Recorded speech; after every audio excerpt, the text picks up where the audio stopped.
Hi hello friends, இன்றைக்கி நம்ம சேனலில் இடியாப்பமும் அதுக்கு பெஸ்ட்டு சைடிஷ் கடலைக்கறியும் எப்படி செய்கிறதுன்னு தான் பார்க்க போகிறோம். இப்போது வாங்க குயிக்காக பார்த்துட்டு வந்துடலாம். நான் ஆல்ரெடி இடியாப்பத்திற்கு 2 கிளாஸ் அரிசியை ஒரு 3 hours ஊற வச்சு எடுத்து வச்சுருந்தேன். அந்த அரிசி கிரைண்டரில் போட்டுட்டு உங்களால் எந்த அளவுக்கு கெட்டியாக அரைக்க முடியுமோ அதே சமயம் நைஸாக அரைச்சி எடுத்துக்குவாங்க. இந்த மாதிரி இடியாப்பத்தை ஈஸியாக எப்படி செய்கிறதுன்னு சொல்லி ஆல்ரெடி நம்ம சேனலில் வீடியோ போட்டிருக்கேன். பார்க்காதவங்க டைம் இருந்தால் ஒரு முறை போய் பார்த்துடுவாங்க.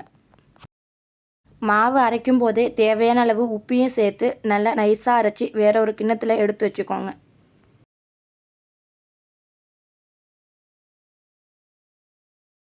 இப்போது ஒரு தவாவில் ஒரு 2 ஸ்பூன் எண்ணெயை ஊற்றிட்டு எண்ணெய் காஞ்சதும் நம்ம அரைச்ச மாவை இதில் ஊற்றி நல்லா மிக்ஸ் பண்ணி எடுத்துக்குவாங்க. நம்ம இடியாப்பம் செய்கிறதுக்கு மாவு எந்த அளவுக்கு கெட்டியாக வேணுமோ அந்த அளவுக்கு வர வரைக்கும் நம்ம மிக்ஸ் பண்ணி எடுத்துக்கிட்டோம் அப்படின்னா இடியாப்பத்துக்கு தேவையான மாவு ரெடி ஆகிடும். இப்போ இடியாப்ப குழாயில் மாவை போட்டு இடியாப்பம் நமக்கு புழிஞ்சு எடுத்துக்கிட்டோம் அப்படின்னா இடியாப்பம் ரொம்ப ஈஸியாகவே ரெடி ஆகிடும். இந்த மாதிரி ஒரு முறை ட்ரை பண்ணி பார்த்துட்டு எப்படி வந்துச்சுன்னு சொல்லி கண்டிப்பாக கமெண்ட் பண்ணுங்கள். அடுத்து இந்த இடியாப்பத்துக்கு கடலைக்கறி எப்படி செய்கிறதுன்னு பார்க்கலாம். நான் கருப்பு கொண்டக்கடலையை ஒரு 8 hours ஊற வச்சு எடுத்து வச்சுருக்கேன்.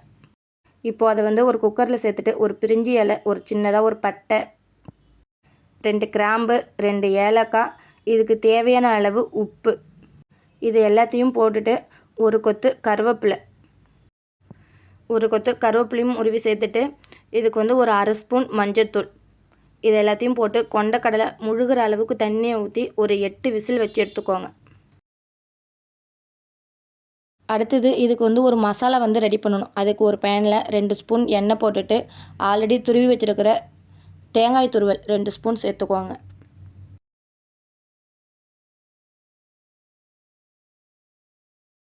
அடுத்தது அது கூட ஒரு 5-6 சின்ன வெங்காயம், 1 ஸ்பூன் மிளகாய்த்தூள், ஒரு சின்ன ஸ்பூனால் கரம் மசாலா, அடுத்தது ஒரு கொத்து கருவேப்பிலை, இதெல்லாம் சேர்த்து நல்லா வதக்கிக்கோங்க. மசாலா கரிஞ்சிடாமல் லோ ஃப்ளேமில் வச்சு நல்லா வதக்கி எடுத்துக்கோங்க, அதோடைய பச்சை ஸ்மெல் போகிற வரைக்கும். நீங்கள் குழம்பு மிளகாய் தூளுக்கு பதிலாக 2 ஸ்பூன் மல்லித்தூள், 1 ஸ்பூன் மிளகாய்த்தூள் சேர்த்து நல்லா ஃப்ரை பண்ணி எடுத்துக்கோங்க. நம்ம வதக்கி வச்சுருக்கிற மசாலாவை ஒரு மிக்ஸி ஜாரில் சேர்த்துட்டு ஆல்ரெடி கொண்டக்கடலை விசில் வச்சு எடுத்துருக்கோம்ல, அதில் ஒரு 1.5 ஸ்பூன் கருப்பு கொண்டக்கடலையை அந்த மிக்ஸி ஜார்லேயே சேர்த்துக்கோங்க. இந்த கொண்டக்கடலையும் சேர்த்து நம்ம அரைக்கும்போது கடலைக்கறி கொஞ்சம் திக்னஸ் தரும், அதனால் 1.5 ஸ்பூன் மட்டும் சேர்த்துக்கோங்க. எல்லாத்தையும் சேர்த்துட்டு ஒரு பேஸ்ட் மாதிரி அரைச்சி எடுத்துக்கோங்க. இப்போதைக்கு ஒரு வெங்காயம், ஒரு சின்ன தக்காளி, 2 பச்சை மிளகாய் கீரி எடுத்து வச்சுருக்கேன். அதை ஒரு குக்கரில் 2 ஸ்பூன் எண்ணெய் சேர்த்துட்டு எண்ணெய் காஞ்சதும் 1 ஸ்பூன் சோம்பு,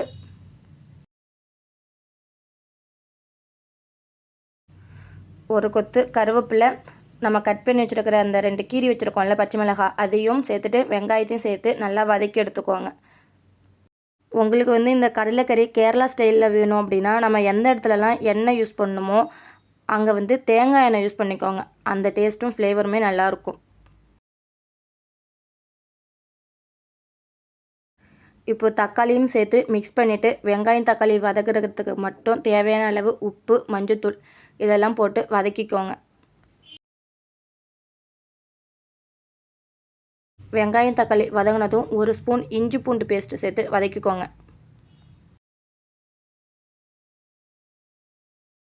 நம்ம இஞ்சி பூண்டு பேஸ்ட்டுடைய பச்சை ஸ்மெல் போகிற வரைக்கும் நல்லா வதக்கிட்டு ஆல்ரெடி மசாலாவெல்லாம் சேர்த்து ஒரு பேஸ்ட் மாதிரி அரைச்சி வச்சுருக்கோம்ல, அந்த பேஸ்ட்டையும் இதோட சேர்த்து நல்லா மிக்ஸ் பண்ணி எடுத்துக்கோங்க.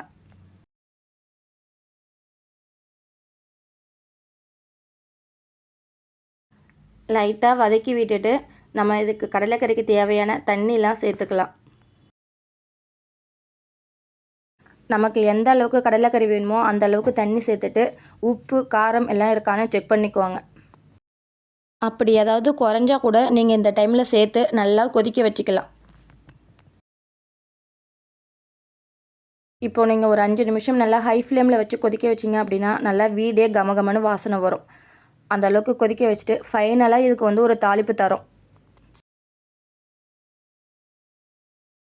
அதுக்கு ஒரு தாளிப்பு கரண்டியில் 2 ஸ்பூன் எண்ணெய், ஒரு அரை ஸ்பூன் கடுகு, ஒரு கொத்து கருவேப்பிலை இதெல்லாம் போட்டு தாளிச்சிட்டு பக்கத்தால் கொதிச்சுட்டு இருக்கிற கடலைக்கறியோடு சேர்த்துக்கோங்க. அவ்வளோதான், நம்மளுடைய கடலைக்கறி ரெடி ஆகிடுச்சு. ஃபைனலாக இறக்க போகிறப்ப ஒரு கைப்பிடி கொத்தமல்லி தழை தூவி இறக்கிட்டிங்க அப்படின்னா சூப்பராக நம்ம கடலைக்கறி ரெடி ஆகிடும். ஓகே ஃப்ரெண்ட்ஸ், உங்களுக்கு இந்த மாதிரி ரெசிபிலாம் பிடிச்சிருந்தா மல்லி ஸ்பைசி கிச்சன் யூடியூப் சேனலை சப்ஸ்கிரைப் பண்ணி சப்போர்ட் பண்ணுங்கள். பாய்.